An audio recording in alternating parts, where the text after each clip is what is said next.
India Formula One team has gone into administration following a court hearing in London.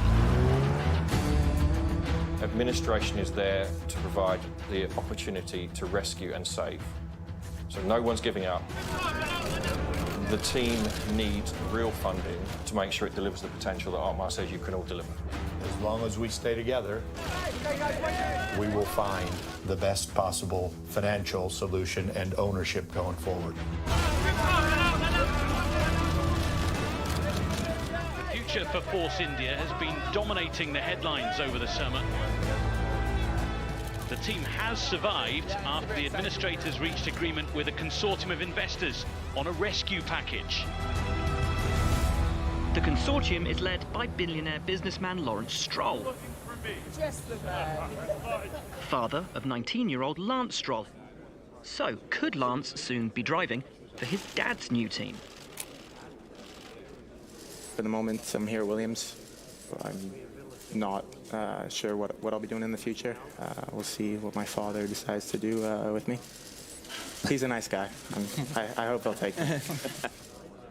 Lawrence Stroll buying the team is always going to want his son to drive for it. It's basically an open secret that Lance will move across and race for Force India. Both drivers at the team, Sergio Perez and Esteban Ocon, will be looking over their shoulder wondering, well, which one of us is going to get the chop. And historically, those two have not got on. Once again, they have touched. Guys, what the fuck is this guy doing? Fucking idiot.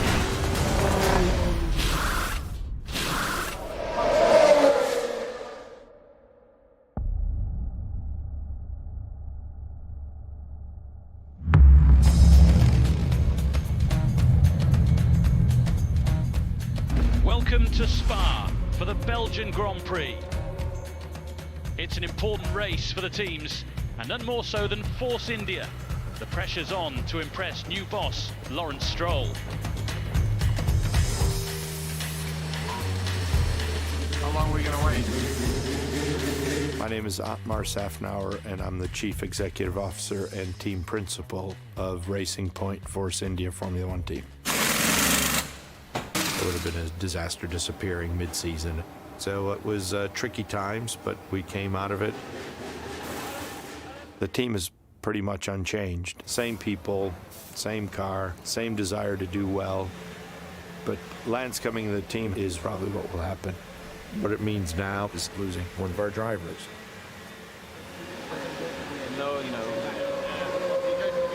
We are facing this unsure future. It's a difficult situation for me. As a kid, I always wanted to be a racing driver. There was nothing else. I've been racing since I'm 7 years old. How expensive is it to try and get a kid into F1? It's difficult to tell you how expensive it is exactly, but for sure for someone normal like we were, yeah, everyone was saying it's impossible, basically.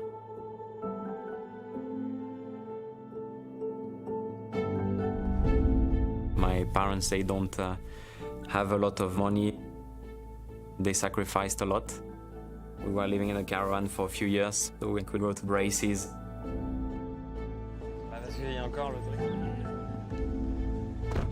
Without my parents, I would not be here, for sure.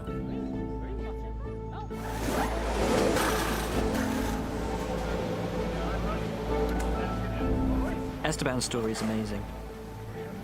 He's come from nothing to having the potential to be not just a race winner, but a championship contender. But motor racing's a funny business. Talent will get you so far, but money has a massive role to play. As a driver, if you come with a bevy of sponsors who can add millions to the pot that the team has to design, to develop their car and have increased potential to score points, then the team is going to look favourably on you to take you on board as one of their drivers. Hi, I'm Sergio Perez. I drive for Force India. I've been here 8 years in Formula One. I'm 28 years old. F1 was always my dream to race with the best drivers in the world. I was always racing in Mexico, and I never thought that an opportunity to race in Europe was going to come up. It was always very expensive, so we had to find sponsors. Carlos Slim is one of the richest guys in the world. I remember calling him all the time when I was 14 years old to give me an opportunity. We started together the dream of making it into Formula One. The career that I have, it's very much linked to our decisions we took together. Sergio's always had a very strong hand at Force India because he was the money guy. He brought big sponsorship from Mexico with him, but now there's a bigger fish, and that bigger fish is Lawrence Stroll. So Sergio's not king of the hill anymore. It's anyone's guess at the moment who gets that seat. Esteban and Sergio, I don't think they're on each other's Christmas card list. I think it's fair to say that.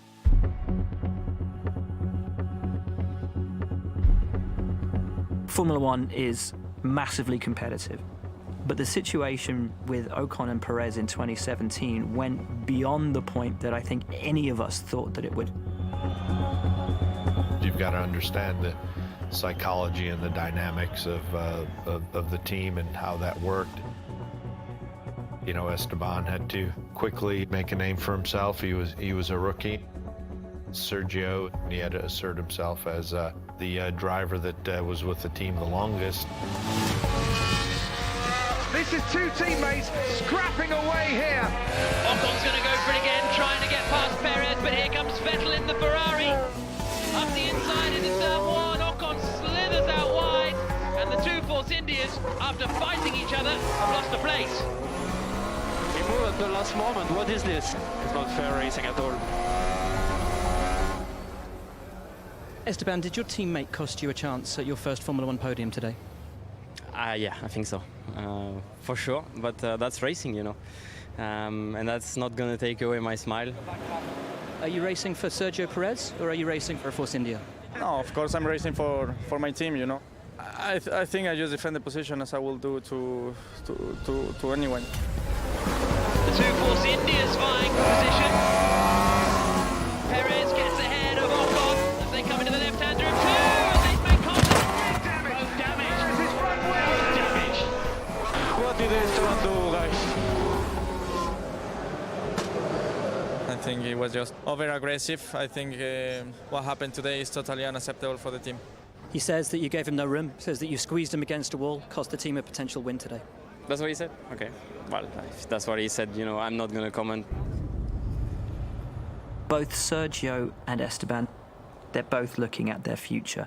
So this intra-team rivalry of being top dog at the team becomes all-encompassing. The two teammates are battling again. Oh, Perez gets past Ocon as they now accelerate towards the fastest part of the circuit. Oh, and the two Force Indians make contact. Missing a part of his front wing, Ocon there. Once again, touched. Guys, what the fuck? What the fuck is this guy doing? Something broken now. The two Force Indians get too close together, and it is a puncture for Sergio Perez. Has the relationship between you totally gone now? I don't know. The thing for sure is that I'm going to go speak to him man to man and tell him the truth, you know. He's going to have a child. I don't know if he wants to die or something. It seems that you both get locked into some huge battles on track. Is that good for the team? No, not at all, especially after today. But we have to look back. Remember Baku, you know, he put me there on the wall. I'm not saying that I did it because of that, you know, but tension starts back then, you know. It got so bad, the team stepped in and stopped them from racing each other. It was as simple as that. They were not allowed to race one another again. Once they started understanding how important it was for them to work together and not crash into each other, it got better.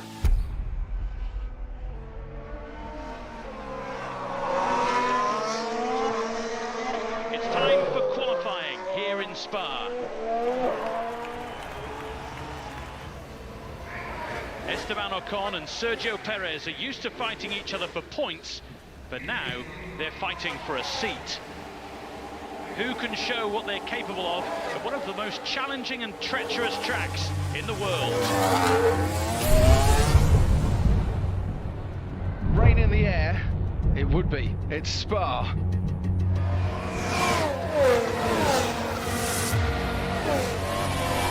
Worst of the rain we think has missed turn 1. It's raining heavy pit lane now. The difference between driving on the wet and the dry. Every lap, one line can be much quicker than the other one. So you have to adapt every lap, it's different conditions. This is what's fun about it. Lewis Hamilton going for a record 5th pole position here at Spa. It's raining a lot down the back here. The crowd are reaching for the umbrellas already, and it might be that the track is a bit too slippy. At the speeds these guys are doing, when it starts to rain, your reactions have to be lightning. Oh shit, Valtteri's gone off. Valtteri Bottas has slid his way off the track.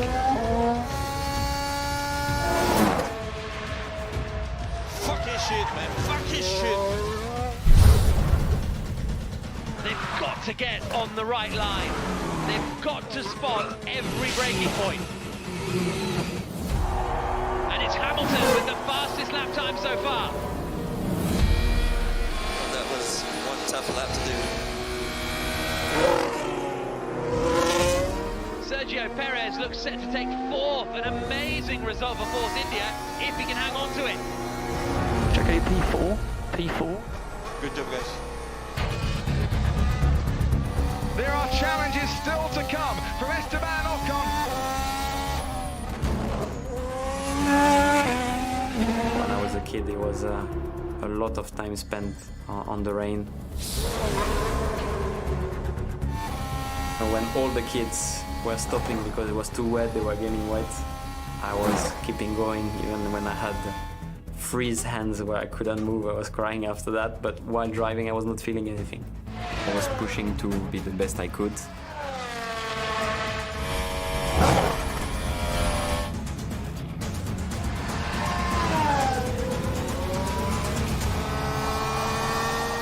So Esteban, that is P3.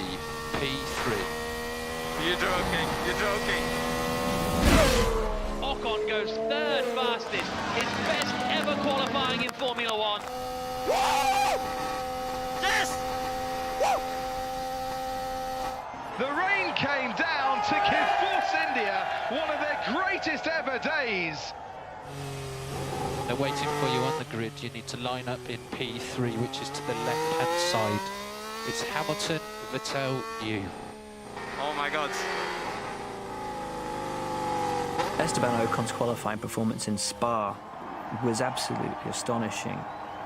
I mean, you think that he qualified above everybody other than Sebastian Vettel and Lewis Hamilton, who are these 2 4-time world champions. Esteban, welcome to the top 3. Hi everyone, hello. Thanks for the support, first of all. Well, fairy tale for the team and for Ocon as well. Speculation as to where he might be in a few races' time, let alone next season. And here he is lining up on the 2nd row. Unfortunately, we're in a weird place in Formula 1 where you've got some teams that, rather than take like a new up-and-coming kid, they'll take whoever's got the money. But he needs to be in a great car because he's one of the top drivers here, so I hope that opportunity is there for him. So, Force India, what a month it has been. They go into administration, they get rescued, they get taken over. They come to Spa and they lock out the 2nd row. No driver likes to be beaten by their teammate. They're the first reference. They're in the same car, and that's the person you've got to beat. So someone like Sergio Perez, if he's getting out-qualified by Esteban Ocon, that's going to really hurt, because this is a guy with less experience, but maybe is showing he's got more potential.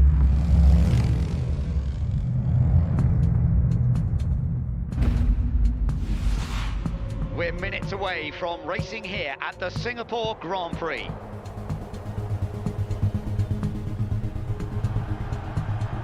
Since the start of the season, Esteban Ocon has out-qualified his teammate 11 times to 4. So Sergio Perez really needs a good result tonight.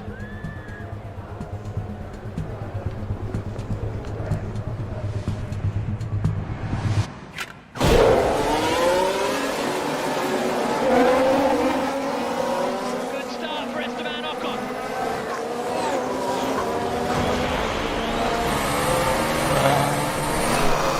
Two Force Indias together again. They're going wheel to wheel.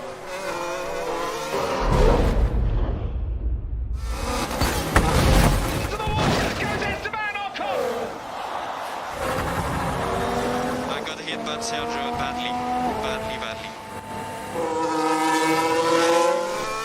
Sorry guys, there was no room. I basically did not even see him. It's Baku from last year, it's Spa from last year, all over again, and it's Ocon who is squeezed into the wall by his teammate. Esteban's car's in the wall, thanks to Sergio, on the first lap of the race. It's utterly unforgivable. Esteban, awful to see you back here in the pit lane. What happened? Well, I think it's clear, and I think everyone came first, so we'll see. Thanks very much. I think I'm not going to comment, probably says more than Esteban Ocon really wants to give away.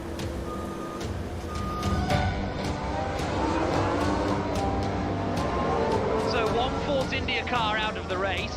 Can Sergio Perez rescue some points for the team? Checo Sorokin ahead. We will need to overtake him. Is he going to go for it? Down the inside, maybe? No.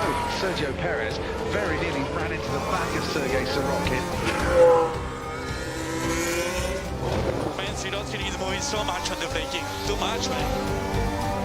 He's vastly experienced, Martin, but we're starting to see increasing desperation from the Mexican. This is a joke, really. He really wants me to crash. Perez's frustration was so evident to see. But is that frustration with Sorokin in the race? Or is it a deeper frustration in him not yet knowing his future?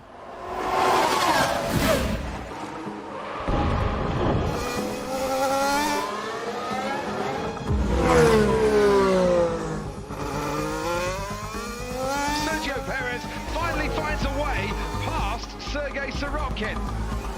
It's not going to be easy. They're still going through this. Oh, no! They've managed to crash. Perez has got severe damage. Left rear puncture, box. I wonder if that was just angry. He was driving angry.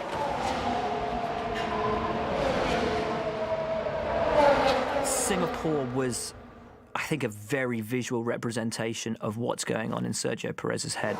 I tried to close the door before braking, but obviously he doesn't move at all, and probably I was over-optimistic there. He looked like a rookie, completely losing his marbles. He needs to be impressing the team and showing that he can be a leader, not that he's going to fall apart when things don't quite look like they're going his way. A very disappointing night indeed for the Force India team. We'll have no points for both cars, so it's it's a terrible weekend.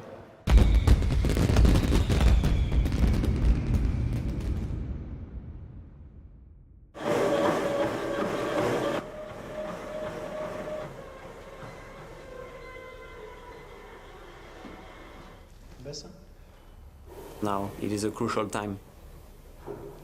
After the last race, I have to score a lot of points. I hope I can finish on a high to get the seat for next year. I don't count time, I don't count hours. Doesn't matter if it's Christmas, New Year, holidays.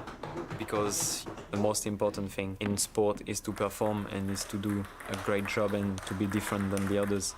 There's nothing else that counts. You push to be the best you can. You know, I've dreamed of this as a kid, pushing every day, waking up with the same target, the same goal. I'm not gonna let anything in between me and the performance. I'm just gonna work harder, and I think that always pays off.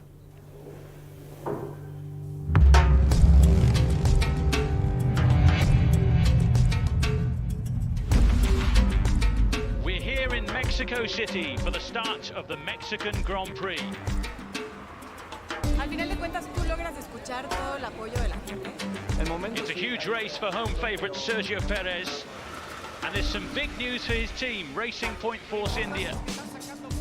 After months of speculation, they've announced their driver lineup for next season. In 2019, we'll have Lance Stroll and Sergio Perez as our 2 racing car drivers.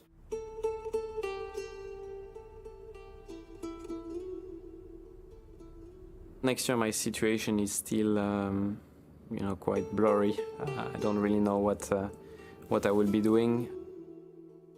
I don't really understand how that has gone from being a dream situation to that situation now.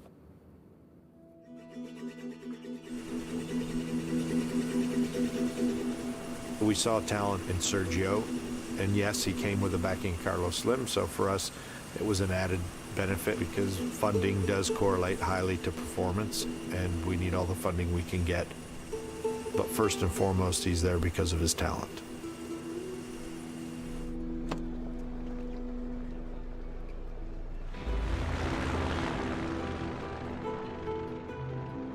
What I don't understand is that other things can be above performance, above motivation, about work. Checo does a helicopter from the hotel to the track, but I'm not at this level yet. But yeah, he's there on the massive sign. Do you see? He's everywhere. He looks happy.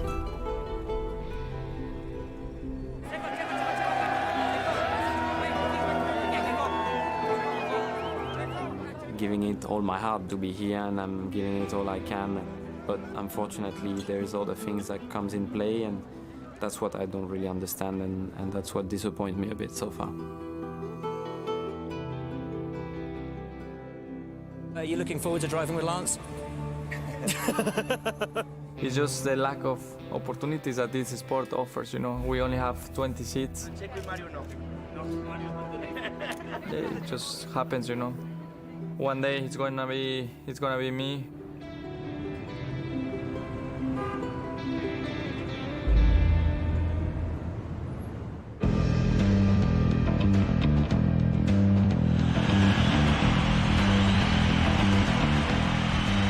Just listen to the crowd. It's race day here at the Mexican Grand Prix.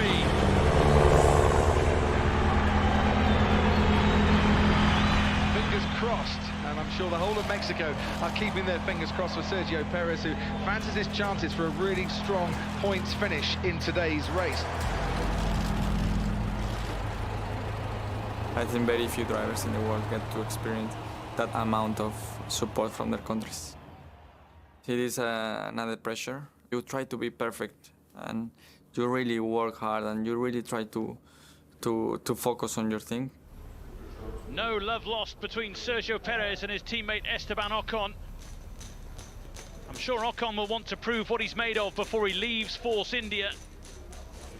To be Checo in Mexico, it's one of your goals here? Well, my goal is to do the best I can, so yeah, it is. Esteban Ocon has only got a few races left this season to deliver the results that convinces another team to put him in for 2019. So right now, he's driving for his career. Rumours certainly starting to circulate that Esteban may be within a chance of that final seat at Williams. And this is the way it looks. Ricciardo on pole, Verstappen in second, Lewis Hamilton starts third. And Hamilton driving for the Drivers' Championship. If he finishes 7th or higher, he'll become a 5-times world champion. Esteban Ocon starts 11th. Ocon out-qualifying Sergio Perez, who starts 13th. Sergio Perez, the local hero. There's a man who looks like he's carrying a lot of anticipation, hope and stress.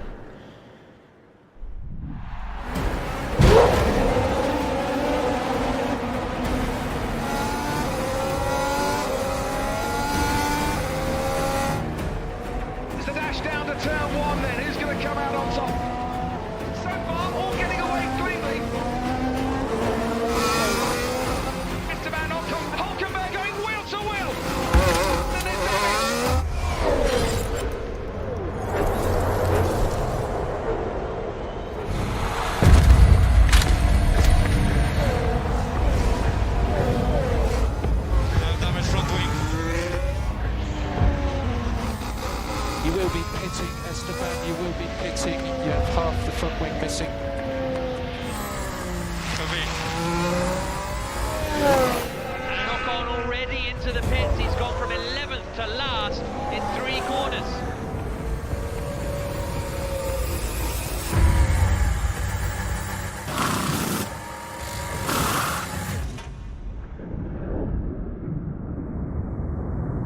It's hard at that moment when you go off of the track. Even if the guys are really quick, it's a lot of seconds lost. I knew that I had to catch up and get back in the race. Nightmare start for Ocon, but he's back out. How far can he climb back up the order? Checo, your pace is at least as good as the cars behind, if not better. I think I can be 1 second quicker than him.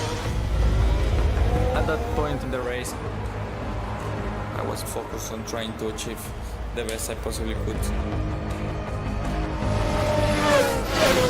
Here goes Sergio Perez, running in 11th place. Sergio Perez is having a go. Swoops around the outside. Sergio Perez has got his man, and Mexico stands and applauds.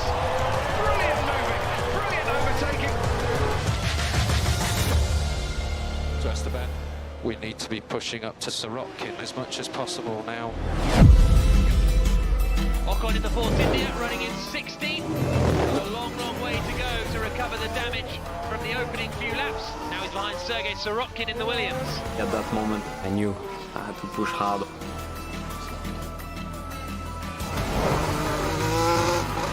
Ocon might be going for it with Sorokin. He is going for it, you know. Well done. Currently you're 10 seconds behind Perez.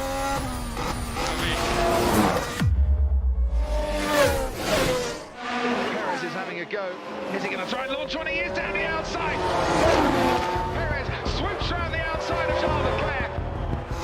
Good job, Checo. And he is now up into 8th place.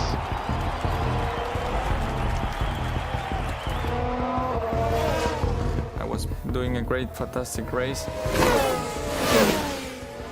And I was very lucky to have such a country behind me.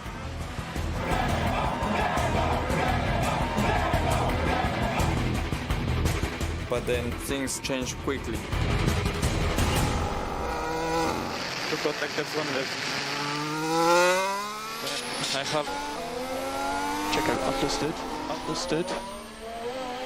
See if it improves with a bit of brake cooling after you've been behind other cars. Maybe brake cooling helps it a bit. What is the problem with Sergio Perez? Kevin Magnussen is closing in the Haas behind. Magnussen looks to the outside. Oh, and Perez, a big twitch. He can barely get the car slowed down. I have no fucking brake, man. And here comes Esteban Ocon, still in 15th place. What's going on? Perez has a problem ahead with brakes. Ocon hunting down his teammate. Sergio Perez losing out to Ericsson and sliding wide again. Surely the race was over for the Mexican. So after a tough start, Ocon in front of his teammate. Checo, we're going to have to retire. Caution stopping. Look out for the guys. We'll stop you in the pit lane. Perez has come into the pits. The first time ever Sergio Perez retires from his home Grand Prix. That is just tragic.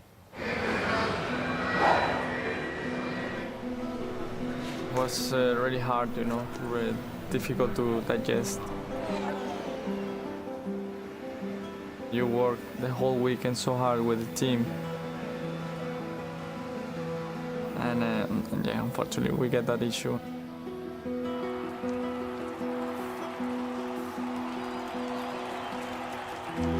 I have all my family, all my people there. My whole country is watching me.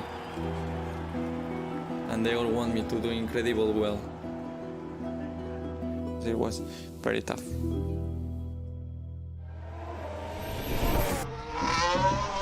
Here comes Hamilton in 4th place at the moment. he will become champion as it stands now. So Esteban, keep pushing. There's Esteban Ocon on the Force India. He's really going for it here. This is a great blast towards turn 1. Ocon looking to the outside of Hartley, late on the brakes, wheel to wheel. And they make contact, they've gone into each other. A puff of smoke there from the rear of that Toro Rosso. Oh, he passed, no! Debris all over the track too from the back of the Toro Rosso. I don't know if I have damage in the front or not. Oh, fucking hell, and nothing is going well in this race. I think we have some more damage on the car, Esteban. Copy that, any advice? We really need to try and catch up the group if we can. So it's head down and let's push.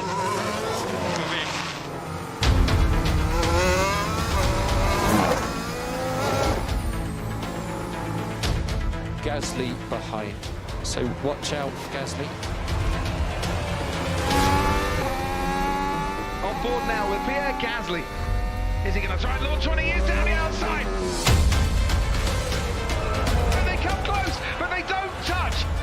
Ocon there, fighting for his racing career. In my head, I was like, focus, to try to be the best you can. Ocon and Hartley at 220 miles an hour, and Ocon is through. And he's now up into 11th place. 3 laps to go. But all eyes now on Lewis Hamilton. The man from Stevenage has done it once again.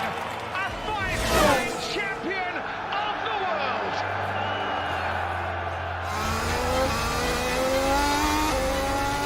Okay, checkered flag.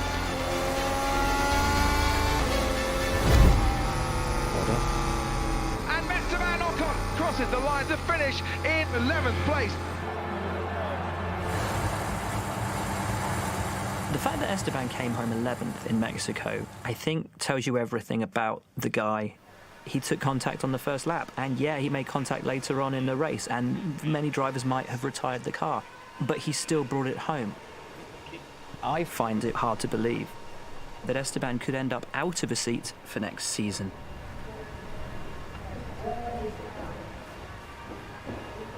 My goal always been to be a Formula 1 driver. I dreamed of this as a kid.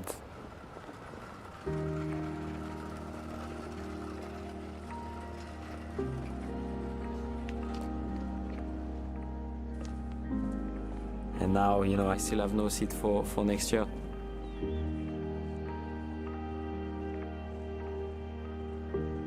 Well, as a sportsman, first you have to believe in yourself, but it hasn't been easy, for sure. But I hope, people will remember what I did the last 2 years.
ignite the spark, fantasy therapy. There's a fellow writing in here who's an expert on marital problems. He reckons that most couples' troubles stem from memory baggage, all the old arguments, the boring routines. We need to unload the baggage. And how do we do that? Cassandra asked skeptically. We become different people. Rodney whispered dramatically. We use iconoclastic autosuggestion. Basically, each person writes down their ultimate fantasy figure, and then the other person, just for one night, becomes that figure. We create our own little make-believe world. Cassandra narrowed her eyes. Wait a minute. Does this involve dressing up? Absolutely not. Rodney lied smoothly, remembering the costumes he had already rented. It's all in the mind. Cass, what do you say? Are you willing to give it a try? Cassandra sighed, seeing the desperate hope in his eyes. All right, then, let's go for it. They exchanged slips of paper. Rodney unfolded Cassandra's choice, and his heart sank slightly. She had written down Reg Hollis, the rather mundane, uniform-wearing police officer from the television show The Bill. Cassandra opened her slip and burst out laughing. Russell Crowe. You want me to be Russell Crowe from Gladiator? No, I want to be Russell Crowe. You're supposed to be a Roman empress or something. Look, I've got the costumes sorted. We'll do it tonight. Those taking Raquel and Damien out. We'll have the flat to ourselves. Later that evening, the Nelson Mandela House flat was transformed into an arena of profound awkwardness. Rodney emerged from the bathroom wearing a rented leather gladiator tunic that was 2 sizes too big, plastic shin guards, and a toy sword. He looked less like Maximus Decimus Meridius and more like a very sad, very skinny extra from a low-budget historical play. Cassandra stepped out of the bedroom wearing a remarkably authentic-looking female police officer's uniform, complete with a hat and a truncheon. They stared at each other in the living room. The sexual tension was entirely non-existent, replaced instead by a paralyzing sense of absurdity. So, Cassandra said, adjusting her police radio, "Do you want to pillage a village, or should I arrest you for a breach of the peace?" Before Rodney could answer, the front door violently swung open. Dell burst in, breathless and panicked. "Monkey Harris is on the phone. We're being raided." He stopped dead in his tracks, staring at the bizarre tableau before him. A Roman gladiator and a police officer standing in his living room. Dell clutched his chest. "My God, I thought you was a real policewoman. You nearly gave me a coronary. What are you doing here? You said you was going out." "We were going out," Rodney stammered, frantically trying to cover his bare, pale legs with the toy sword. "We came back." "Why are you dressed like that?" Dell demanded, his eyes wide with confusion, like a couple of lollies. Cassandra crossed her arms, deeply unimpressed. "Isn't it obvious? Derek, we are role-playing." "Oh, I see," Dell said slowly, a smirk beginning to tug at the corners of his mouth. Right, a bit early for a fancy dress party, isn't it? 5:30. It's an early party. Rodney lied desperately. Cassandra's ex-boss at the bank invited us. And who are you supposed to be? Rodders? Dell asked, circling his brother, inspecting the plastic armor. Spartacus with piles. I am Russell Crowe, Rodney declared indignantly. Dell burst into roaring laughter. Russell Crowe, you look like a whippet in a leather harness. Go on, then, you two, off to your party. Have fun. Actually, Dell suddenly remembered, his face turning serious. You can't go out. I need you to stay here. Rodney. What? Why? I'm expecting a very, very important phone call tonight regarding a massive consignment of goods. I have to go meet Monkey Harris, and I need you here to answer the phone and take the order. But Dell, we're in the middle of therapy. Business before pleasure, Mr. Managing Director, Dell reminded him firmly. You took the job. Now take the responsibility. I'll be back by midnight. Oh, and Russell? Dell paused at the door, grinning wickedly. Don't conquer Gaul without me.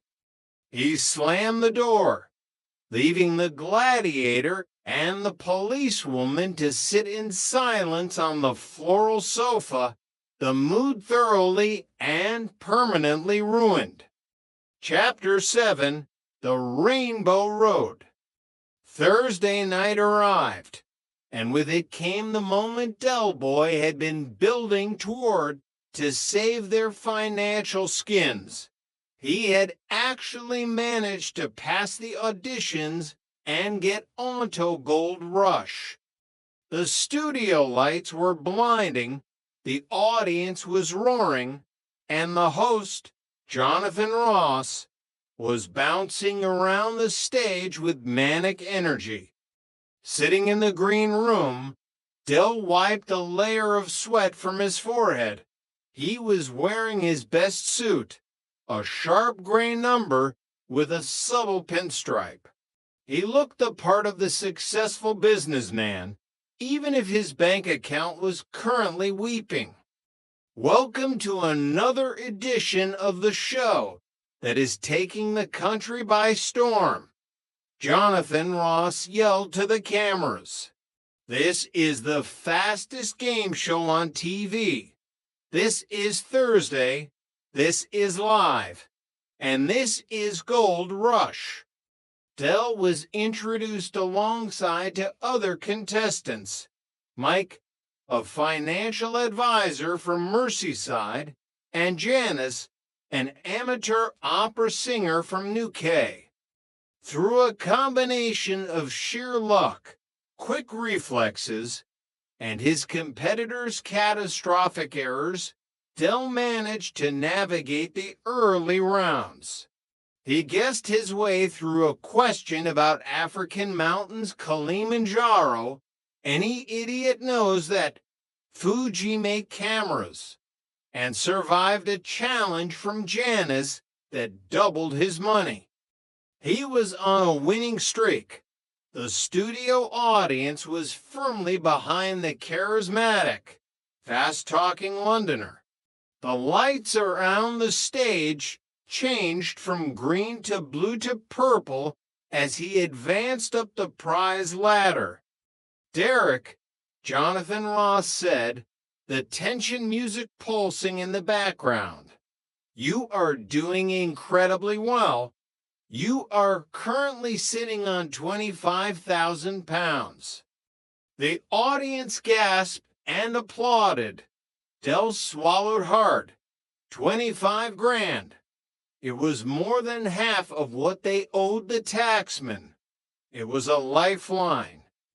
But now, we reach the penalty question, Jonathan continued, his tone turning serious. This question is worth £50,000. Get this right, and you play for the grand prize of $100,000.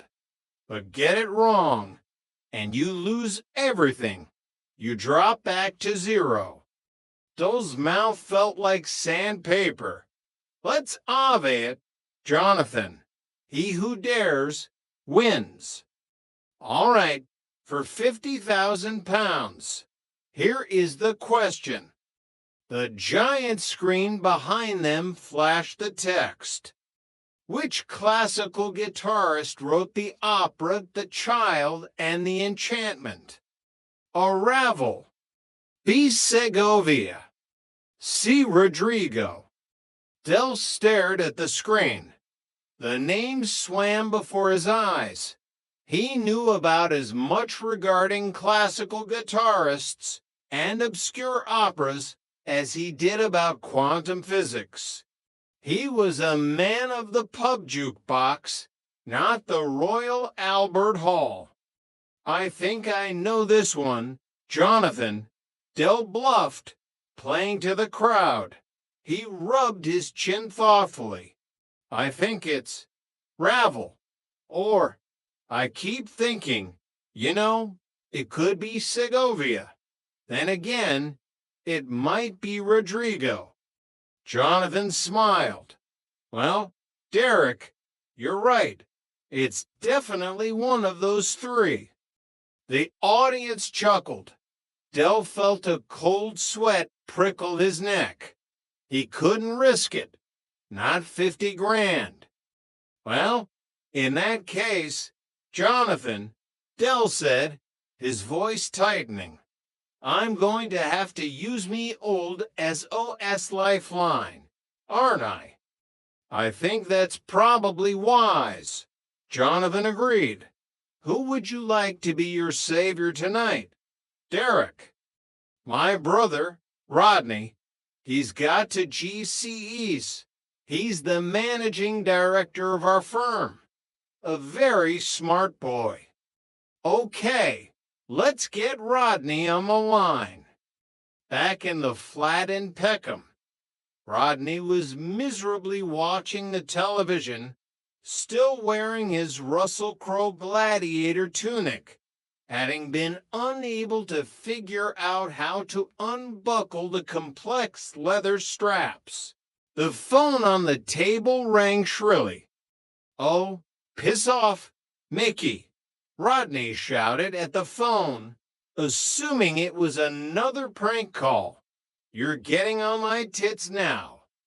He snatched the receiver. Hello. Hello, is that Rodney? Yes, it is. And I know it's you, Mickey Pierce, so you can shove it. Rodney, this is Jonathan Ross at the Gold Rush Studio. Rodney froze. The voice matched the television exactly. The studio audience's laughter echoed slightly out of sync on the live broadcast. Oh, my God, Rodney gasped, dropping his toy sword. Hi, Jonathan. How are you? I'm just fine. I've got Derek here, and he's on £50,000. Rodney's knees buckled. He sank onto the sofa. You're kidding. I'm deadly serious. But he's got a problem with the £50,000 question, and he has chosen you as his savior. Listen carefully. You'll have 20 seconds to answer. Dole's desperate voice came over the line. Rodney, for the love of God, concentrate. Hold on, Rodney said, his trotter instincts kicking in despite the panic. What's in this for me? I'm the MD. I need a cut. I'll make sure you get a drink, you plonker. Just answer the question. Del yelled. Jonathan read the question. Which classical guitarist wrote the opera The Child and the Enchantment? Was it Ravel, Segovia, or Rodrigo? Rodney's mind raced. He had taken music appreciation at night school for 3 weeks to impress a girl. He closed his eyes. The memory surfaced through the fog. Ravel, Rodney said with utter certainty. How sure are you? Del asked, practically praying. 100%. Derek. Ravel. Good boy, Rodders. Del sighed with relief. He turned to the host, brimming with renewed confidence. There you go, Jonathan. He knows his classics. I'll go with that. It's Ravel. The studio lights dimmed. A solitary spotlight hit Jonathan Ross. He looked at his card, then at Del. Derek, you don't have to take his answer. You know that, don't you? You can still change your mind. No, I know. Del smiled, relaxing. But he knows what he's talking about. It's Ravel. Lock it in. Jonathan took a deep breath. Derek, that was the wrong answer. The studio fell dead silent. What? Del whispered. It was Segovia, Jonathan said apologetically. No, Del said, his voice trembling. No, Rodney said it was Ravel. I know he did, but he was wrong. Bad luck. Del, you've used up all your options. You lose the 50,000 pounds, and you leave us with nothing but your £1 entry prize. You're frozen out of the game. Del stared blindly at the cameras. He didn't hear the audience's sympathetic groans. He didn't hear Jonathan introducing the next contestant. The world had simply stopped turning. 50,000 pounds. Gone because of Rodney. In a blind, unthinking rage of sheer despair, Del kicked out at the nearest object, his foot connected solidly with his contestant podium. The heavy structure wobbled, tipped, and crashed to the studio floor in a shower of sparks and broken plastic. Security rushed the stage. Del was escorted out of the building, a broken man clutching a £1 coin. Chapter 8, The Final Twist. The atmosphere in Nelson Mandela House was toxic. It was a silence so thick you could carve it with a chainsaw. Rodney sat on the sofa, still clad in his ridiculous gladiator outfit, holding his head in his hands. Cassandra sat beside him, rubbing his back soothingly, while Raquel furiously scrubbed dishes in the kitchen, punishing the porcelain for those failures. I was certain, Rodney whispered to the floor. I was so certain it was Ravel. Rodney, you did your best, Cassandra said softly. It was a stupid, obscure question. And Del was okay, wasn't he? Rodney asked, seeking some shred of comfort. He didn't make too much of a scene on live national television. Well, Cassandra winced until he kicked the podium over. It looked like he broke the buzzer system. Jonathan Ross had to pick it up while they cut to a commercial. Where is Del? Rodney asked. It had been hours since the broadcast ended. I haven't a clue, Raquel called from the kitchen, her voice trembling with suppressed rage. At the end of the show, He just disappeared into the London night, abandoned his child and his partner in an area of the city we've never been in before.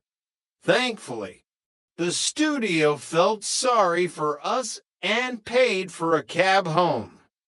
Just then, the front door clicked open. Del shuffled in.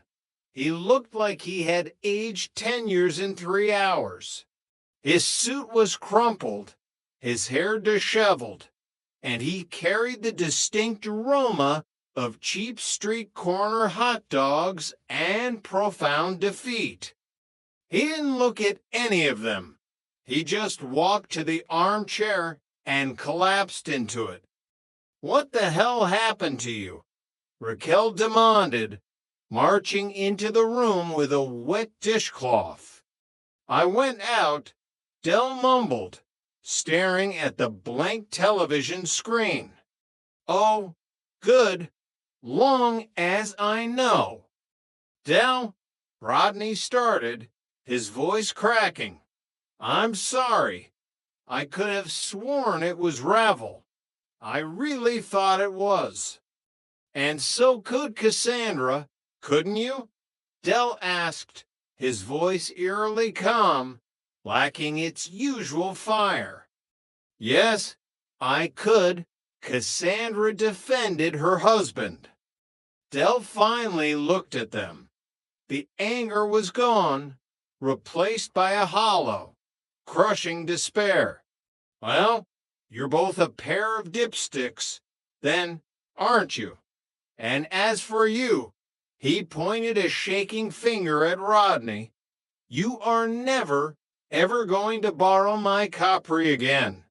Ever. Del, please." "And that bone marrow you mentioned earlier," Del continued, his voice rising slightly. "You can forget it. Keep it.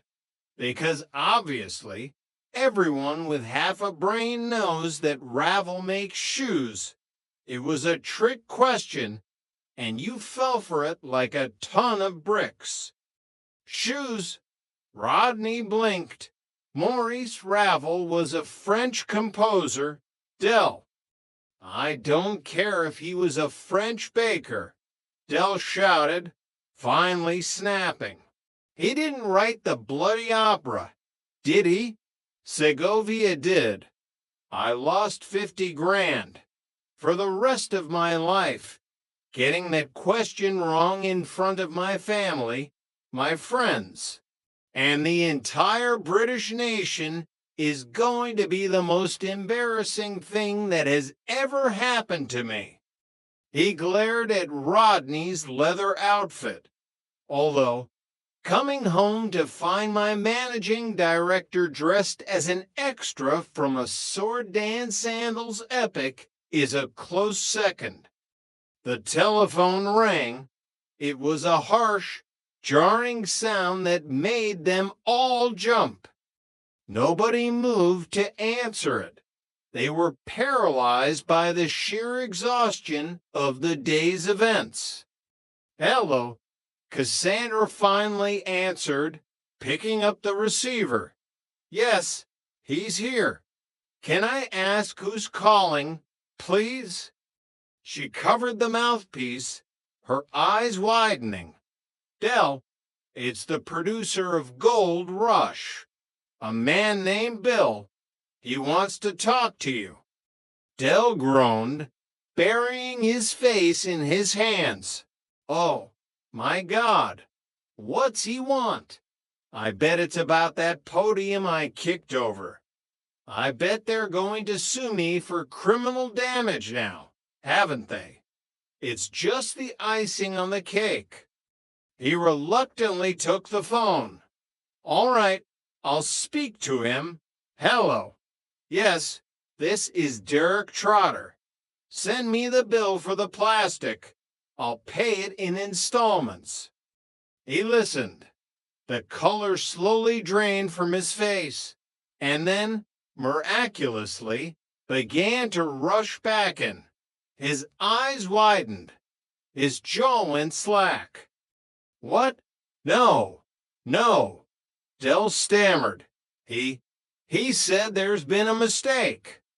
Rodney sat up straight, the leather straps of his armor creaking loudly. A mistake. And it was Ravel? Del asked the voice on the phone, his voice trembling with a mixture of shock and dawning joy. He covered the phone and turned to Rodney, a manic grin splitting his face. Rodney, the producer says there was an error in their research department. The question was flawed. You were right. It was Ravel.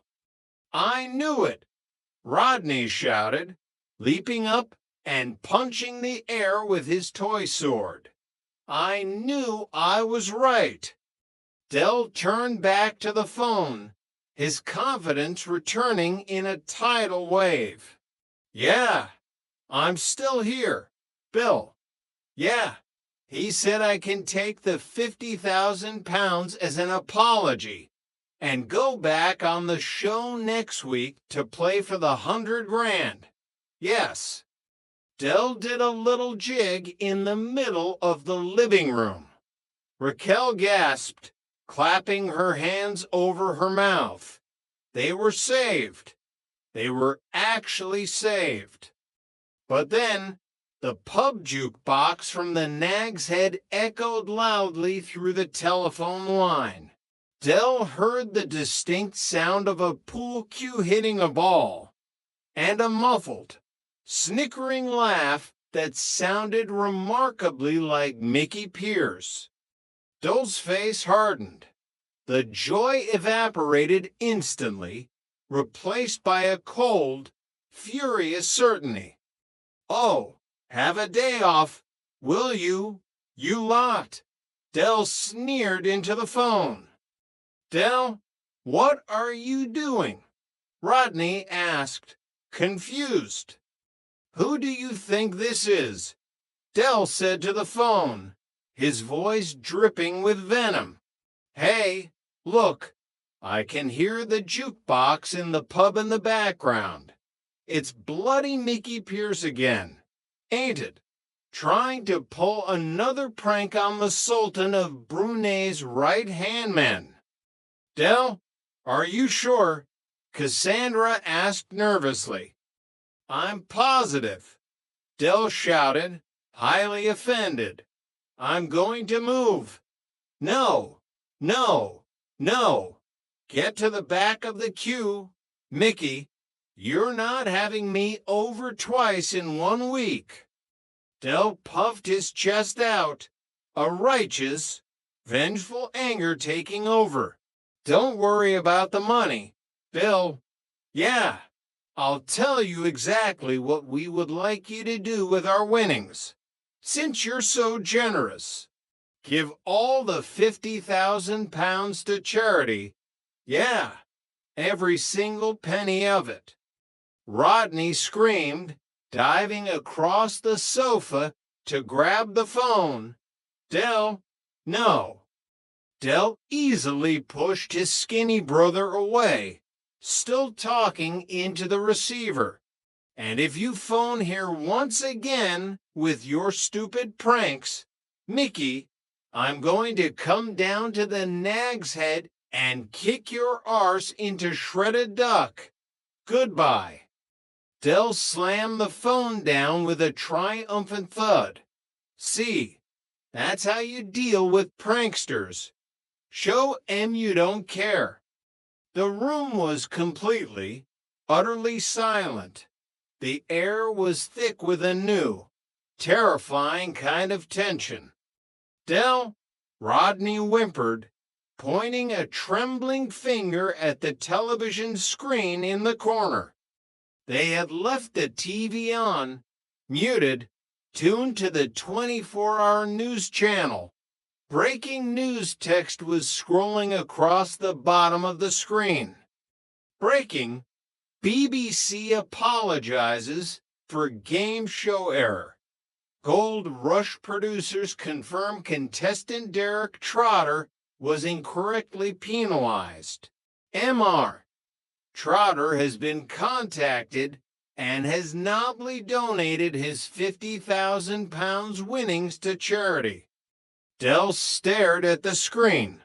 The letters seemed to burn into his retinas. Jonathan, Dell whispered to the empty room.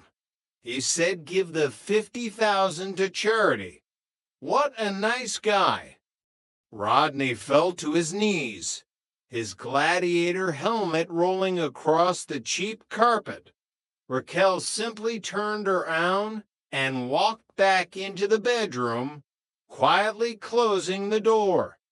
Yes, Dell suddenly shouted, clapping his hands together in a desperate, horrifying display of broken psychology. He refused to accept the reality of what he had just done. He turned to Rodney with a wild, crazed grin. Who do you people think we are? We're the Trotters. And we're back. Yes, 50,000 pounds to charity. What a tax write-off. This time next year, Rodney, we'll be millionaires. Rodney just sobbed quietly into the carpet, the plastic sword clutched in his hands, knowing that for Trotter's independent traders, the game was finally, truly over. Chapter 9, The Reluctant Philanthropist. The morning sun hit the concrete walls of Nelson Mandela House with the subtlety of a sledgehammer. Inside flat 368, the air was thick with the distinct smell of burnt toast and profound regret. Del Boy stood by the window in his tiger print dressing gown, staring out at the Peckham skyline. He was holding a mug of tea that had gone cold 20 minutes ago. Down below, parked haphazardly on the pavement, were 3 white vans with massive satellite dishes strapped to their roofs. Reporters holding microphones were gathered around the main entrance of the estate, trying to bribe local children with 10-pence pieces for directions to the Trotter's flat. They're calling me the Prince of Paupers, Dell muttered, holding up a copy of the Sun. The front page featured a massive, slightly blurry photo of Dell kicking the podium on Gold Rush, juxtaposed with a headline that screamed, Bankrupt hero gives away 50,000 pounds lady luck to sick kids. Sick kids, Rodney groaned from the sofa. He had finally managed to remove the gladiator tunic, but was still wearing the leather sandals. He hadn't slept a wink. You didn't just give the money to a generic charity, Dell. The BBC transferred it directly to the Peckham Pediatric Hospital, a hospital for poorly orphans. Well, that's good, isn't it? Dell tried to force a grin, though his eye twitched uncontrollably. Good karma. What goes around comes around. Rotters. What comes around is the taxman, Derek. Raquel shouted, marching into the living room, fully dressed and dragging a suitcase. Dell dropped his newspaper. Raquel, sweetheart, what are you doing with the bag? I am going to my mother's, Raquel announced, her voice icy and trembling. I stood by you when we lost the millions. I stood by you when we lost the house. But watching you throw away the only lifeline we had just to spite Mickey Pierce, I can't take it anymore. Dell, my nerves are completely shot. Raquel, wait, it's a strategic move. Dell pleaded, scrambling after her as she headed for the door. Think of the PR. Think of the brand recognition for Trotter's independent traders. We don't have a brand, Derek. We have a garage full of Mandarin spell checkers and a massive tax debt. She yanked the front door open. I'll call you when I've calmed down, which might be sometime in the next decade. The door slammed shut. The silence that followed was broken only by the aggressive buzzing of the intercom. Rodney dragged himself over and pressed the button. Yeah, it's the BBC, Mr. Trotter. A cheerful voice crackled through the speaker. We're here to present the oversized novelty check to the hospital on your behalf. Can Derek come down for some photos? Rodney looked at his brother. Dell looked like a man who was simultaneously attending his own funeral and being forced to pay for the catering. Tell Em I'm coming, Dell sighed, straightening his dressing gown. Might as well look the part. Hand me my gold chain, Rotters. Downstairs, the scene was a circus. Flashbulbs blinded them as Dell stepped out, forcing his famous million-watt smile. He was immediately ambushed by Jonathan Ross himself, who shoved a massive cardboard check for £50,000 into Dell's hands. Derek Trotter, Jonathan beamed to the cameras. The man who put philanthropy before personal gain. Tell us, Derek, what inspired this incredible act of generosity? Dell stared at the giant numbers written on the cardboard.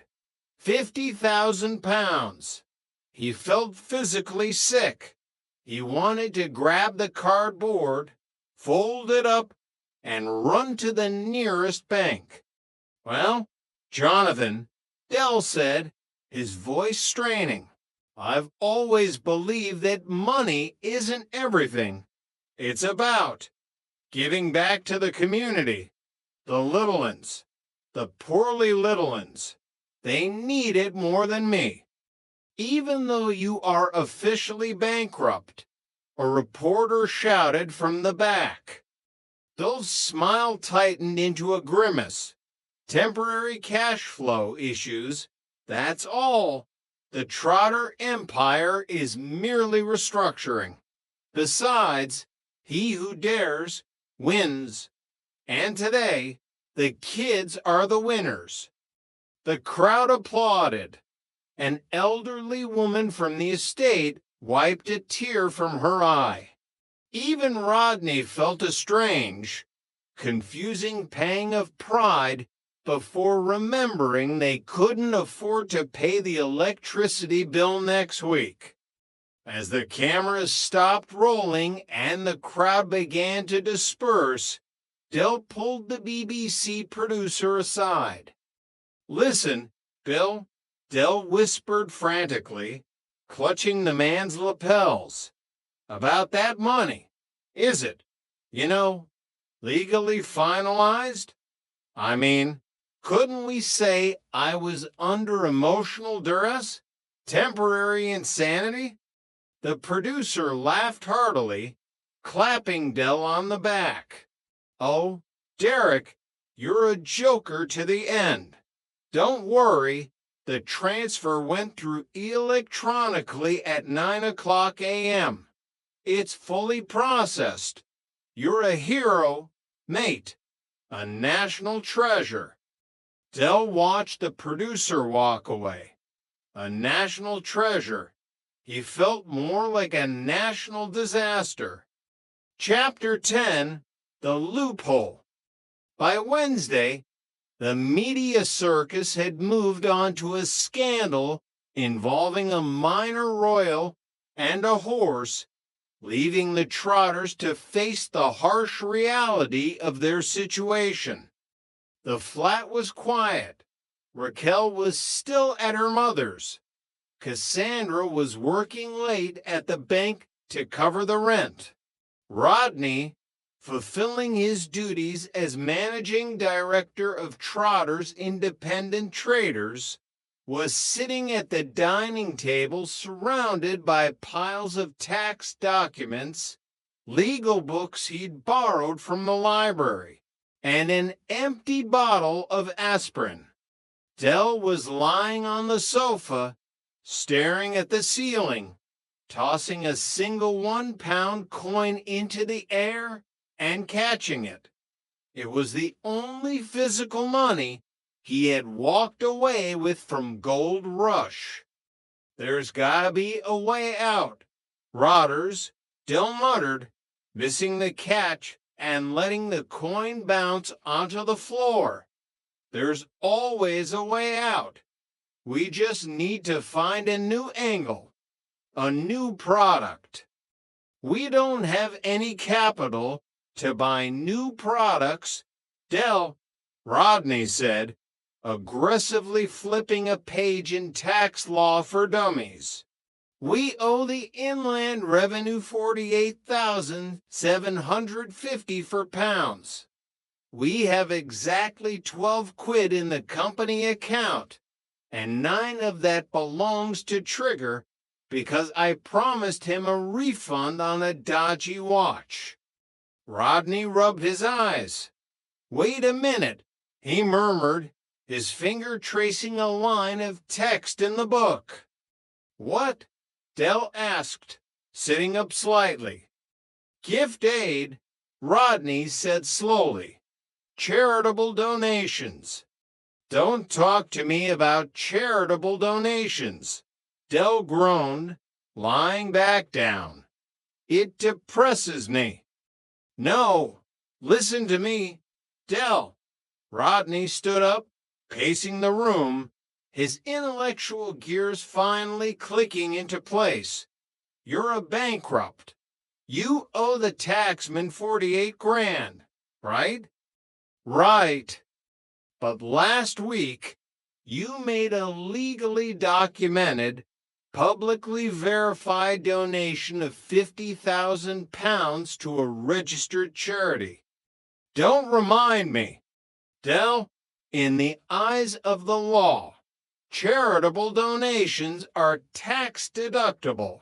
If you make a donation through gift aid, or if it's treated as a personal charitable contribution, it offsets your taxable income for the year.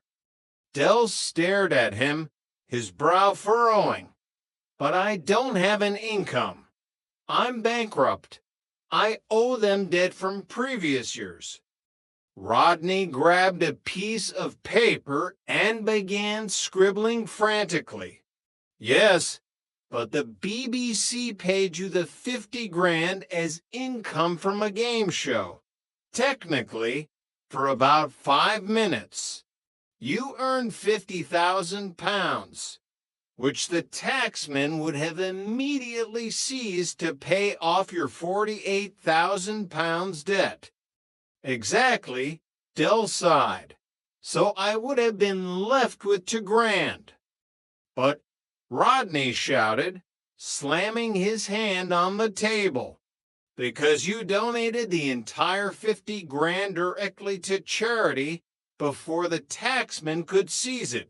You generated a massive tax relief credit under specific insolvency clauses, a monumental philanthropic act that reduces your current year's tax burden to zero, can be backdated to offset existing arrears, provided the donation equals or exceeds the total debt owed.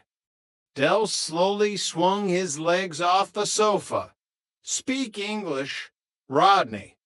Are you telling me what I think you're telling me? Rodney looked up, a manic, disbelieving grin on his face. Del, you gave away 50 grand. But in doing so, you wiped out the 48 grand debt. You don't owe the Inland Revenue a penny anymore.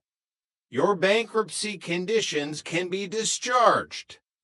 The silence in the room was deafening. Dell walked over to the table, staring at Rodney's scribbled math as if it were the Rosetta Stone.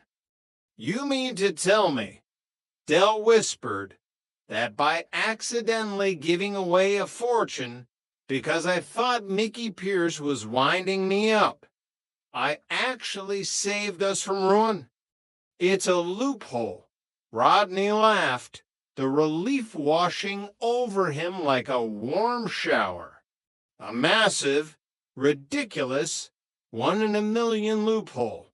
But yes, the debt is cleared. Trotter's Independent Traders is free and clear. Dell threw his head back and let out a roar of laughter that shook the windows of Nelson Mandela House. He grabbed Rodney and hugged him, lifting his lanky brother off the ground. You beautiful GCE holding genius, Dell cheered. I knew it. I knew making you managing director was the smartest thing I ever did.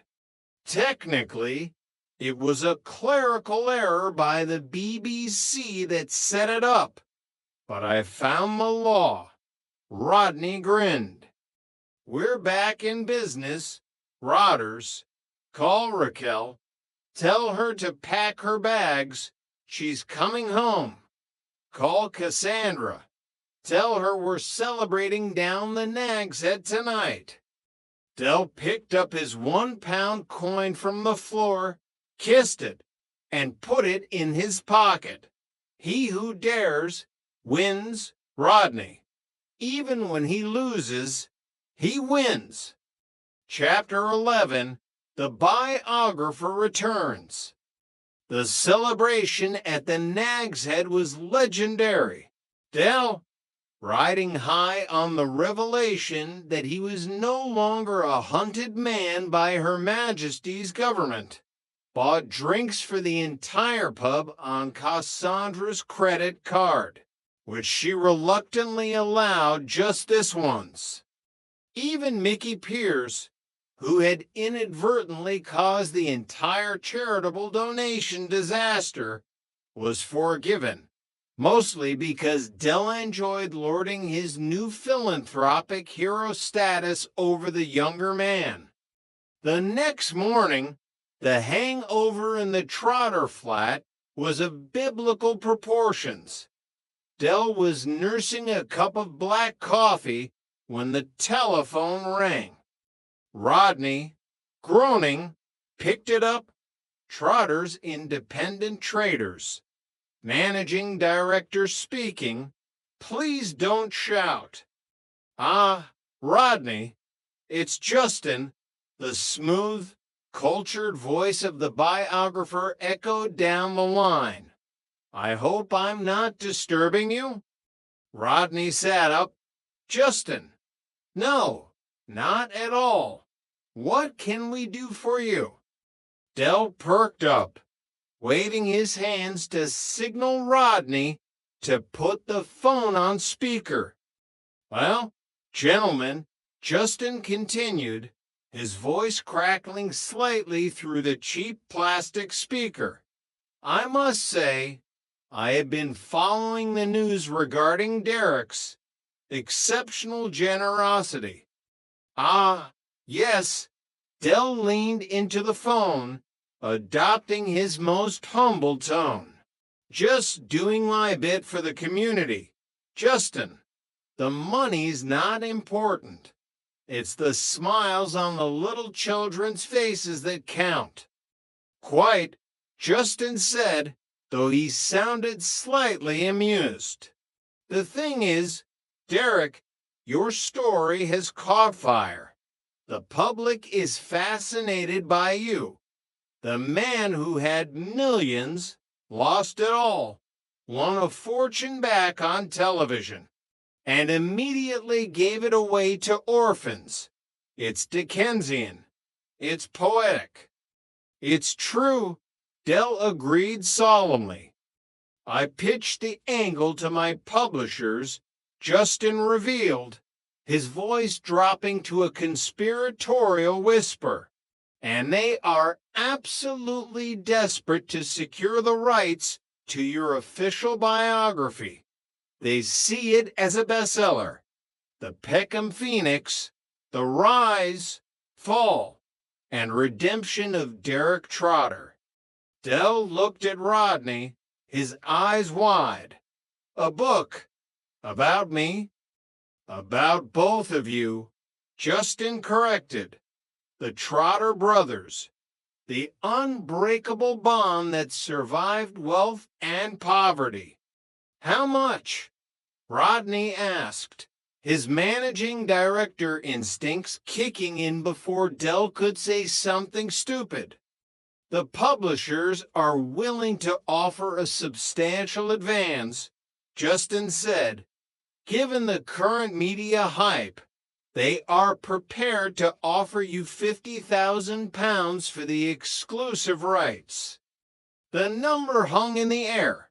£50,000. The exact amount Dell had lost. The exact amount he had given away. It was as if the universe was playing a massive, intricate game of financial ping-pong with their lives. Dell's hand trembled slightly as he reached out and muted the phone. He looked at his brother. 50 grand, Dell whispered. Rotters, we're getting it back. Don't sound too eager, Rodney whispered back, his heart hammering. Let me handle this. I'm the MD. Rodney unmuted the phone, clearing his throat and trying to sound like a man who dealt with 50 grand contracts before breakfast. Well, Justin, that's a very generous offer, Rodney said smoothly. However, given the international interest in Derek's philanthropy, we are currently fielding several offers from rival publishing houses, including Penguin. Dell slapped his forehead, silently mouthing, Penguin, you plonker. There was a tense silence on the line. Justin cleared his throat. I see. Well, my publishers are very keen. What if we raise the advance to $60,000 and a 10% royalty on all hardback sales? Rodney's eyes nearly popped out of his skull. 60,000 and 10%. Is that acceptable, managing director? Justin asked. Rodney looked at Dell. Dell was nodding so hard his neck looked like it might snap. Yes, Justin, Rodney said, his voice surprisingly steady. We can accept those terms. Send the contracts over to our legal department. That's our flat 368, Nelson Mandela House. Excellent. Justin beamed. I look forward to starting the interviews. Gentlemen, good day. Rodney hung up the phone. The flat was dead silent for 3 whole seconds. Then, sheer chaos erupted. Dell grabbed Rodney and started dancing him around the cramped living room, knocking over a pile of ironing and nearly sending the television crashing to the floor. We did it, Rotters. Dell screamed, tears of joy streaming down his face. 60 grand. We're back in the money. Oh, the Trotters are back. Chapter 12, Full Circle. 3 weeks later, the atmosphere in Peckham had returned to its usual chaotic rhythm. The media vans were gone, the newspaper articles had faded into recycling bins, and the locals had gone back to complaining about the weather and the price of a pint. But for Trotter's independent traders, the world had fundamentally shifted. The advance check from the publishers had cleared. Del and Rodney stood in the middle of their lock-up garage, surrounded by the familiar smell of damp cardboard and engine oil. The yellow three-wheeled Reliant Regal van sat in the center, newly washed and polished, though still sporting a slightly dented bumper. "All right, managing director," Del said, slapping the roof of the van. "What's the financial status?" Rodney pulled out a brand new, genuine leather clipboard. He flipped a page with immense satisfaction. "Well, after paying off the remaining minor debts, treating Raquel and Cassandra to a spa weekend, and putting a hefty deposit into a high-yield savings account." Rodney tapped his pen. "Trotter's Independent Traders is officially operating in the black. We have 20,000 pounds in working capital." "Beautiful." Del smiled, lighting a cigar and taking a deep drag. "And no taxman breathing down our necks." "No taxman," Rodney agreed. "And the book interviews with Justin start next week. He says he wants to dedicate a whole chapter to my leadership during the crisis." Del chuckled, blowing a smoke ring into the damp air. "Don't let it go to your head, Rodders. You might be the managing director on paper, but remember who found the Harrison watch. Remember who kissed the 50 grand goodbye to save us from the inland revenue. You did that by accident, Del," Rodney pointed out dryly. "Semantics, Rodney, semantics. History remembers the action, not the intent." Del grinned, adjusting his camel hair coat. He walked over to a stack of cardboard boxes in the corner of the garage and ripped one open. Inside were hundreds of brightly colored plastic contraptions. "What are those?" Rodney asked, peering into the box. "These, my intellectually gifted brother, are self-heating, glow-in-the-dark soup spoons," Del announced proudly. "I picked up 1,000 of M from Monkey Harris this morning. A bargain." Rodney sighed, a familiar feeling of exasperation washing over him. It was the feeling of home. "Del, nobody wants a glow-in-the-dark soup spoon. Soup is a daytime food, or an evening food eaten with the lights on. Ah, but what about campers, Rodders? What about power cuts? What about the late-night raver who needs a quick broth before hitting the club?" Del argued, his salesman eyes flashing with the old, familiar fire. "We set up the pitch down at the market tomorrow, 2 for a $5. We'll clear the lot by lunchtime." Rodney looked at his brother. He looked at the absurd, useless plastic spoons. He looked at the battered yellow van. They had been millionaires. They had flown in helicopters and drank champagne on yachts. They had touched the very pinnacle of wealth and had fallen all the way back down to the concrete pavements of Peckham. And yet, standing in this freezing, damp garage, Rodney felt a strange sense of peace. They were back where they belonged. The hustle, the banter, the endless, ridiculous pursuit of the next big score. It was their race on theater. All right, Rodney smiled, closing his clipboard. 2 for a $5, but I'm driving the van. Fair enough, Governor. Dell winked, tossing Rodney the keys. Dell walked toward the exit of the garage, pulling the heavy metal door down.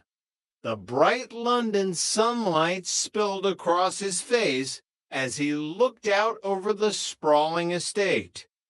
You know, Rodders, Dell said softly, his voice full of that unshakable, irrational optimism that defined his very soul. What's that, Dell? Del Boy turned back to his brother, a massive, genuine smile lighting up his face. This time next year, we'll be millionaires. Chapter 13, Radioactive Soup.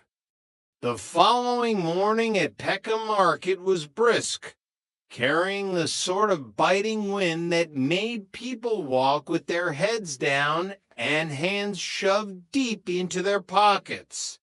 Perfect weather, according to Del Boy, for selling a product designed to keep a person's minestrone at an optimal temperature. Del stood atop a hastily erected wooden crate, a brightly colored plastic spoon waving wildly in his right hand.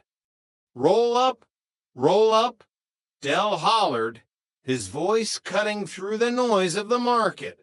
Don't let the winter freeze your broth.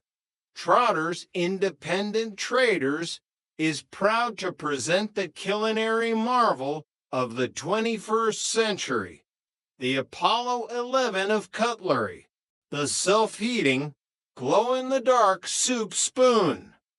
A small, largely skeptical crowd had gathered.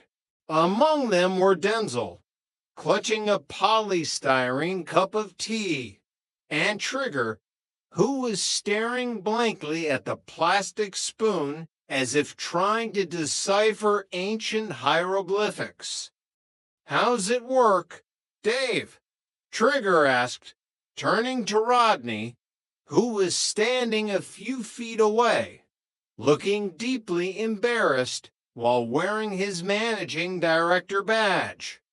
There's a chemical compound inside the handle, Trig, Rodney explained quietly, glancing nervously at Del. You crack the handle like a glow stick, and a mild exothermic reaction occurs, warming the bowl of the spoon while emitting a phosphorescent glow. Trigger blinked slowly. Right, but does it work with cereal? No.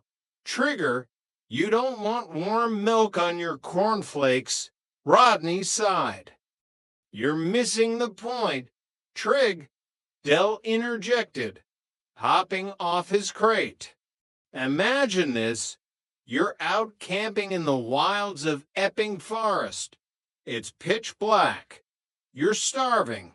You reach into your knapsack, crack the spoon snap. Suddenly, you have light and a hot meal.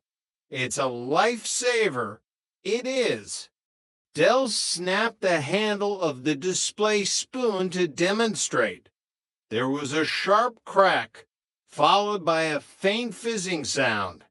Slowly, a neon green glow began to emanate from the thick plastic handle. See, Del beamed. Lovely jubbly. That'll be 2 for a $5, ladies and gentlemen. Denzel leaned in, squinting at the spoon. Del, why is it fizzing? It sounds like a cheap firework. That's just the heating element warming up, Denzel, Dell assured him confidently. It's entirely safe. Top of the range. Manufactured in, well, Taiwan, but using European specifications. Probably. As Dell spoke, the neon green glow began to intensify. It went from a soft, pleasant luminescence to a piercing, radioactive-looking green that lit up Dell's face like an alien in a B-movie. Dell, Rodney warned, taking a step back, it's getting really bright. It's just showing off its power. Rotters. Dell laughed nervously, shifting the spoon to his left hand. Ooh, that is getting a bit warm, actually. Suddenly, the plastic handle began to bulge ominously. A thin wisp of acrid, yellow smoke hissed out of a microfracture near the base of the spoon. It smelled strongly of sulfur and burning rubber. The crowd instinctively took to collective steps backward. It's fine, perfectly normal, Dell insisted, though he was now holding the spoon away from his body as if it were an unexploded grenade. Dave, Trigger pointed out calmly, I think your spoon is melting. Trigger was right. The bowl of the spoon was visibly drooping, dripping hot, neon green plastic onto the pavement where it hissed violently against the damp concrete. Right, that's the prototype, Dell shouted, tossing the melting, smoking plastic into a nearby puddle, where it sputtered and died in a cloud of yellow steam. Who wants to buy the finalized version in the box? Guaranteed not to melt under normal soup conditions. At that exact moment, a man in a high-visibility jacket with a clipboard the local council health and safety inspector rounded the corner, drawn by the smell of burning plastic. Trotter, the inspector barked, What in God's name are you burning on public property? Nothing, Mr. Henderson. Dell smiled innocently, kicking the melted puddle of neon plastic under his wooden crate. Just demonstrating the friction of my patter. Hot stuff, you know. We're packing up now, Rodney yelled, seizing the moment. He grabbed the remaining boxes of self-heating spoons and shoved them roughly into the back of the three-wheeled van. Come on, Dell board meeting. Urgent. Dell grabbed his crate, tipped an imaginary hat to the bewildered crowd, and sprinted for the van. As they chugged away from the market, trailing a faint scent of sulfur, Rodney buried his face in his hands. 20 grand in the bank, Rodney moaned. And you're selling toxic waste at a $5 a pair. Market research, Rotters, Dell coughed, rolling down the window to let the yellow smoke out of his coat. You never know until you try. Chapter 14, The Creative Process. The following Tuesday, the flat in Nelson Mandela House was transformed into a makeshift literary salon. Justin, the biographer, sat on the floral sofa with a sleek, silver dictaphone resting on the coffee table. He held a legal pad and a pen, looking eager. Del Boy sat opposite him in his plush armchair, a large cigar clamped between his teeth and a crystal glass of what looked like expensive cognac, but was actually a mixture of cheap brandy and watered-down port resting in his hand. Rodney sat on a dining chair in the corner, holding his managing director clipboard, ready to ensure that history was recorded accurately. Cassandra and Raquel were out shopping, leaving the men to their creative process. Right, Derek, Justin began, clicking his pen. Let's dive into the early years, the foundation of trotters, independent traders. I want to capture the grit, the sheer, unadulterated struggle of a young entrepreneur fighting against the system. Del sighed, gazing out the window with a look of profound nostalgia. It was tough, Justin. Real tough. Peckham in the 70s wasn't for the faint of heart. Me and Rodders, we had to fend for ourselves. Our dear mom passed away. God rest her soul. And my dad. Well, he went out to buy a packet of woodbines and must have taken a wrong turn at New Cross because we never saw him again. A tragic origin, Justin murmured, scribbling furiously. And how did you survive? Del leaned forward, his voice dropping to a dramatic whisper. I had to use my wits. I had a turf war with the local syndicates. You see, Justin, the briefcase market in South London was controlled by some very heavy people. I'm not saying it was the craze, but let's just say they knew how to use a pair of pliers. Rodney coughed loudly from the corner. Del, you bought the briefcases from a bloke named Jiggling Jim who operated out of a shed in Lewisham. The heaviest thing about him was his wife. Justin stopped writing and looked up. Is that true, Derek? Del shot Rodney a venomous glare before turning back to Justin with a smooth smile. What my brother means, Justin, is that Jiggling Jim was merely a front, a puppet for the international cartels. You have to read between the lines. Justin nodded slowly.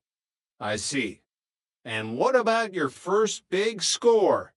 The moment you realized you had a gift for commerce? That would be the Great Diamond Exchange of 1982.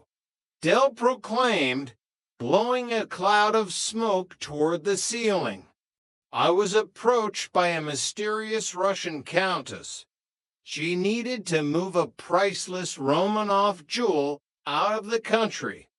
I hid it inside a shipment of inflatable flamingos. Rodney snapped his pen in half. Del, that never happened. It's a metaphor, Rodney. Del snapped back. A metaphor for what? Selling 3 boxes of knocked-off swimming pool toys to a youth center.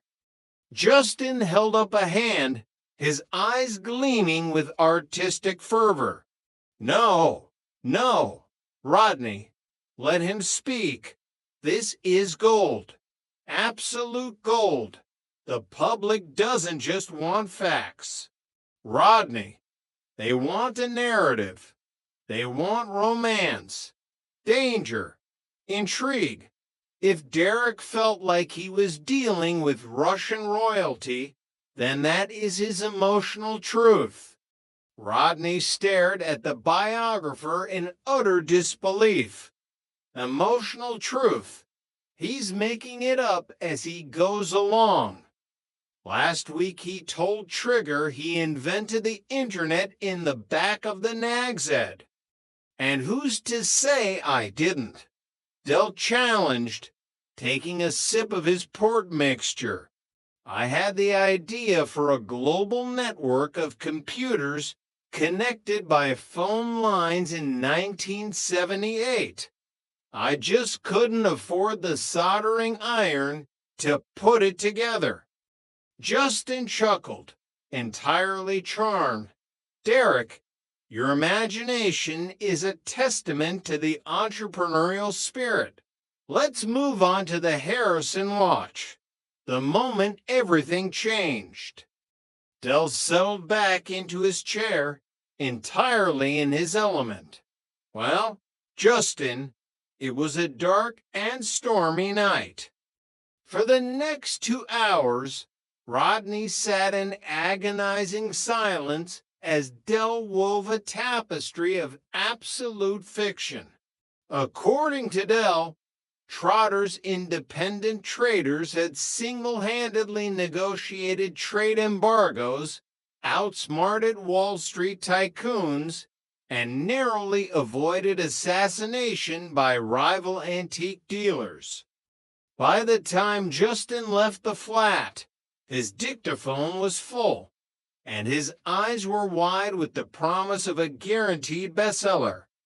"Dell," Rodney said exhaustedly as the door clicked shut, "when this book gets published, we're going to be a laughing stock. It's a work of total fiction. Rodders, my son," Dell smiled, patting his brother's cheek. "It's not fiction. It's literature. And literature, my boy, pays a 10% royalty on hardback sales. Now, grab your coat. We've got a launch party to organize." Chapter 15, The Launch Party. If there was one thing Derek Trotter knew how to do better than anyone else in South London, it was throwing a party with someone else's money. The publisher's advance had afforded them the luxury of renting out the entire back room of the Nag's Head. Dell had transformed the usually dingy pub space into what he believed was a faithful recreation of a Mayfair literary salon, which mostly meant he had draped red velvet curtains over the dartboard and hired a local student to play the cello in the corner. A massive banner hung across the bar reading, "Congratulations, Derek and Rodney, the Peckham Phoenixes." The room was packed with the usual suspects. Denzel was attacking the buffet table, which featured an alarming array of cheese and pineapple hedgehogs.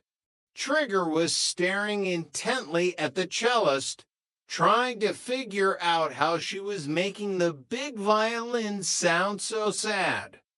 Cassandra and Raquel stood near the bar, sipping actual champagne, both wearing new dresses bought with the first installment of the book money.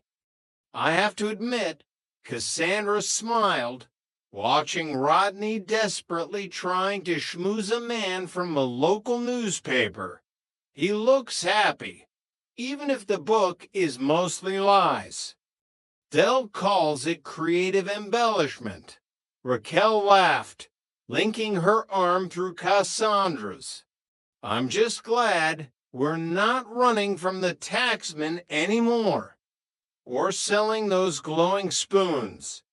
Damien found one under his bed yesterday and thought it was a lightsaber." Suddenly, the doors swung open, and Boyke strode in, accompanied by his wife, Marlene. Boyke, the slick, sneering used car salesman, wore a sharply tailored suit and an expression of profound disdain. Well, Boyke drawled, his voice cutting through the chatter. He let out his trademark machine gun laugh. Dashy. If it isn't the Shakespeare of South London. I thought I'd stepped into the wrong pub. Del Boy, It smells suspiciously like success, combined with cheap aftershave. Dell stepped up to his old rival, straightening his tie. Ah, Boyke, glad you could make it to witness literary history. I'd offer you a signed copy, but I know you struggle with anything that doesn't have pictures of engines in it. Marlene giggled, kissing Dell on the cheek. Ignore him. Dell, I can't wait to read it. Is there any romance in it? Oceans of it. Marlene. Dell winked, mostly concerning my tragic, brooding nature. Tragic? Yes. Brooding? No. Boyke sneered, picking up a copy of the book from a display table. The cover featured a dramatic, black and white photo of Dell looking thoughtfully off into the middle distance, with Rodney slightly out of focus in the background. Boyke flipped to a random page and read aloud, and as I stood on the docks of Monte Carlo, the Mediterranean breeze whispering of a £1 million deal, I knew that Peckham would always be my anchor. Dear God, Dell, who wrote this? Barbara Cartland. It captures the mood. Boyke, Dell defended, snatching the book back. You wouldn't understand. You lack the artistic temperament. I lack the ability to lie with a straight face. You mean, Boyke scoffed, though a flicker of genuine jealousy danced in his eyes. The Trotters had bounced back, yet again, landing firmly on their feet. Rodney hurried over, his MD badge polished to a high shine. Gentlemen, the publisher's representative is about to make a speech. Dell, you're up next. The room quieted down as a nervous-looking man in a tweed jacket tapped a microphone. Ladies and gentlemen, the publisher began. We are gathered here today to celebrate the launch of a truly unique book. When Justin first brought us the transcripts of Derek and Rodney Trotter, we didn't know what to make of it. It defied categorization. Dell puffed his chest out proudly. But the publisher continued, a massive smile breaking across his face. We quickly realized we were sitting on a gold mine. The public is hungry for this. They want to laugh. They want the absurdity.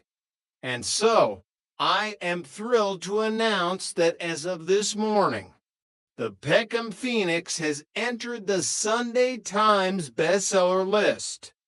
The pub erupted in cheers. Dell and Rodney hugged, the weight of the past few months finally lifting completely. However, the publisher yelled over the noise. It is my great honor to inform you that the book has debuted at number 3 in the comedy and satire section.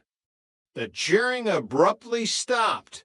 Dell froze, his pint glass halfway to his mouth. Comedy, Dell echoed loudly, staring at the man in tweed. Satire. What do you mean, satire? It's a business biography. It's a gritty tale of survival against the odds. The publisher laughed warmly. Oh, Derek, you're always in character. The critics are calling it a masterpiece of modern working-class surrealism. They think the bit about the Russian countess and the inflatable flamingos is pure comedic genius. Boyke let out a roar of laughter so loud it startled the cellist. He. Satire? You're a comedian Del Boy, a clown. Rodney buried his face in his hands. I told you, Del, I told you nobody would believe that rubbish. Del stood absolutely still for a moment.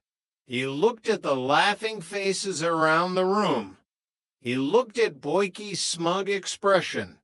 He looked at the giant banner with his name on it. Then Del looked at the massive, cardboard mock-up of the book cover, which clearly featured a small, golden sticker reading, a hilarious romp, The Guardian.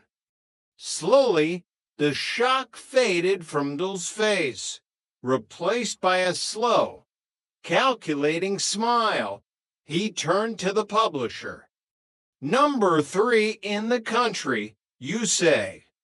Yes, Derek, and climbing. And the 10% royalty on hardback sales. Del continued, his business brain whirring at light speed. Does that still apply to books sold in the comedy section? Absolutely, the publisher nodded. Money is money, Derek. Del turned back to Boyke, his million-watt smile returning with a vengeance. He raised his glass high in the air. Well, you heard the man. Del shouted to the pub. A bestseller is a bestseller. Who cares what shelf they put it on? The Trotters are officially men of letters. Drinks are on the house. The pub erupted again. The momentary awkwardness washed away in a tide of free beer and good cheer. Rodney walked over to his brother, shaking his head with a mixture of disbelief and deep, enduring affection. You really don't care that they think we're a joke. Del put an arm around Rodney's shoulder, pulling him close. He looked around the pub at Raquel laughing with Cassandra, at Trigger trying to eat a cocktail sausage with a toothpick, at Boyke paying for his own top-shelf whiskey because Del had secretly cut off his tab. Rotters, Del said softly, his eyes twinkling.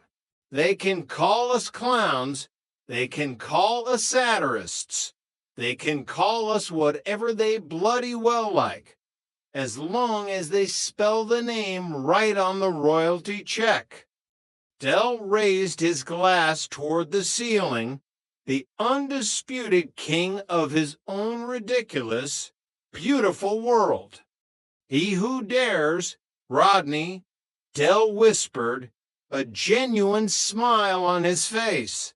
He who dares wins. Chapter 16, The Silver Screen.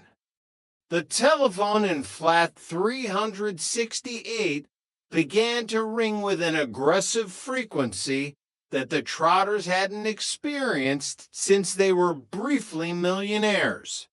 The Peckham Phoenix had not only remained in the top 3 of the comedy and satire section, but it had caught the